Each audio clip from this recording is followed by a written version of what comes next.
கோவையில் அடகு வைத்த தங்க நகைகளுக்கு பதிலாக பித்தளை நகைகளை வங்கி நிர்வாகம் கொடுத்த சம்பவம் அதிர்ச்சியை ஏற்படுத்தியுள்ளது.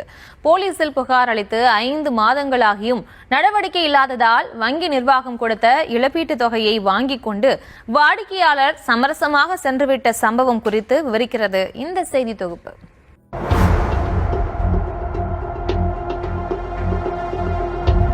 வங்கியில் அடகு வைத்துவிட்டு திருப்பும்போது அந்த நகை தன்னுடையது அல்ல என கூறியும் ஏற்க மறுத்த வங்கி நிர்வாகத்திடம் வாடிக்கையாளர் வாக்குவாதம் செய்யும் காட்சிகள் தான் இவை. ஸ்டேஷனுக்கு வெளியே போய் கம்ப்ளைண்ட் பண்றேன். நமக்கு தெரியும் நான் இவர்தான் இருக்கோம். இந்த அவங்க சைனி வாங்கிட்டு அந்த அம்மா வந்துட்டு இதுல கணக்கே வேற. இப்ப நம்ம நகை அடகு வைக்க வர்றோம்னா எனக்கு இத பத்தி தெரியாது. நான் 4 வளையல் எடுத்துட்டு வர்றேன். அவர் எழுதி தர்றாரு. அதுல வந்து வெயிட் 32 கிராம் அப்படின்னு சொல்லிட்டு எழுதி தர்றாருன்னு வைங்க. நம்ம வர்ற அவசரத்துக்கு ஒரு எமர்ஜென்சிக்கு வர்றோம். நம்ம அதெல்லாம் கணக்கு பாக்குறது இல்ல. நகை கொடுங்கன்னு தான், நம்ம காசு கொடுங்க நகை தர்றேன்னு தான் நம்ம வச்சுட்டு வரோம்.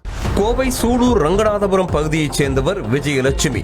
இவரது கணவர் வெளிநாட்டில் வேலை பார்த்து வரும் நிலையில் தனது அவசர தேவைக்காக அங்குள்ள கனரா வங்கியில் தனது தங்க வளையல்களை கடந்த ஆண்டு அடகு வைத்திருக்கிறார். அந்த நகைகளை கடந்த மார்ச் மாதம் திருப்பிய அவருக்கு பயங்கர ஷாக்காக இருந்திருக்கிறது. காரணம், தாம் வைத்த 5 வளையல்களில் 1 மட்டுமே தன்னுடையது என்பதும் மற்றவை வேறு வளையல்கள் எனவும் தெரிய வந்திருக்கிறது. எனவே வங்கி நிர்வாகத்திடம் இது தன்னுடைய வளையல் இல்லை என கூறியிருக்கிறார். ஆனால் வங்கி நிர்வாகமோ அது அவருடைய வளையல்தான் என ஆணித்தரமாக கூறியுள்ளனர். இதனால் இரு தரப்பினருக்கும் இடையே 3 மணி நேரத்திற்கு மேலாக வாக்குவாதம் நடைபெற்றுள்ளது. இல்ல என்னோடதுல இருக்கு, அதனால எனக்கு இந்த வளையல் இல்லைன்னு நான் உங்ககிட்ட அவர்கிட்டயும் ஆர்கியூ பண்றேன், உங்ககிட்டயும் நான் பண்றேன். பட் யூ ஆர் டெல்லிங் இது என்னோட வளையல்.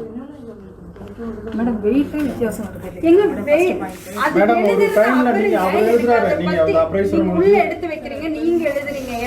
நமக்கு தேவைப்பட்ட அமௌண்ட் தான மேடம் நம்ம வந்து தெரியாது.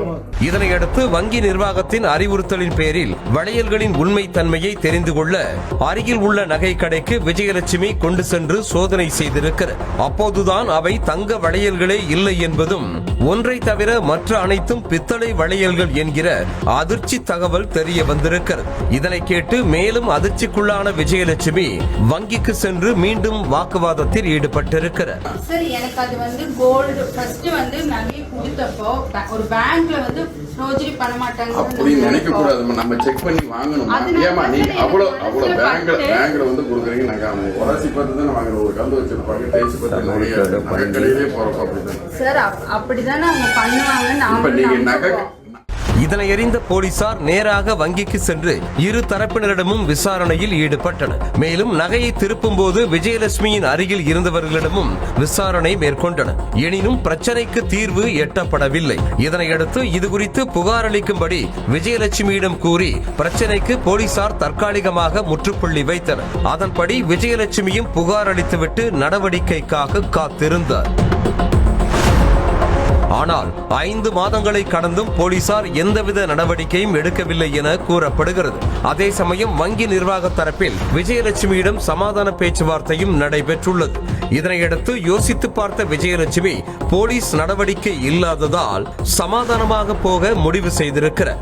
அதன்படி பித்தளை வளையல்களுக்கு ஈடாக இன்றைய தங்கம் விலை வழங்கப்பட்டது. அதன் தொடர்ச்சியாக தனது புகார் மீது மேல் நடவடிக்கை எடுக்க வேண்டாம் என போலீசில் எழுதி கொடுத்து விட்டார் விஜயலட்சுமி. இதன் மூலம் இந்த விவகாரத்திற்கு முற்றுப்புள்ளி வைக்கப்பட்டு விட்டது என்றாலும் இதற்கு பிறகுதான் நிறைய கேள்விகள் எழுந்துள்ளன. அதாவது விஜயலட்சுமி அடகு வைத்த உண்மையான தங்க வளையல் எங்கு சென்றது? ஒரிஜினல் வளையல்களை திருடிவிட்டு பித்தளை வளையல்களை வைத்தது யார்? இந்த விவகாரம் தொடர்பாக வங்கி நிர்வாகம் தரப்பில் போலீசில் புகார் அளிக்காதது ஏன்? விஜயலட்சுமிக்கு கொடுக்கப்பட்ட செட்டில்மெண்ட் தொகை யாருடையது என்பன போன்ற கேள்விகள் எழுந்திருக்கிறது. இது தவிர இந்த சூலூர் கனரா வங்கியில் இது போன்று எத்தனை மோசடிகள் அரங்கேறி இருக்கிறது? இதுவரை நகைகளை அடகு வைத்தவர்களுக்கு திருப்பிக் கொடுக்கப்பட்ட நகைகளின் உண்மை தன்மை என்ன? தங்க நகைகள் தான் திரும்ப கொடுக்கப்பட்டதா அல்லது பித்தளை நகைகள் கொடுக்கப்பட்டதா என்பன போன்ற கேள்விகளும் எழுகின்றன. ஐயோ பாவம், கனரா வங்கியில் அடகு வைத்து திருப்பியவர்களில் எத்தனை பேர் தங்க நகை என்று நினைத்து பித்தளை நகைகளை போட்டுக்கொண்டு அலைகிறார்களோ எனவும் சந்தேகம் எழுந்திருக்கிறது.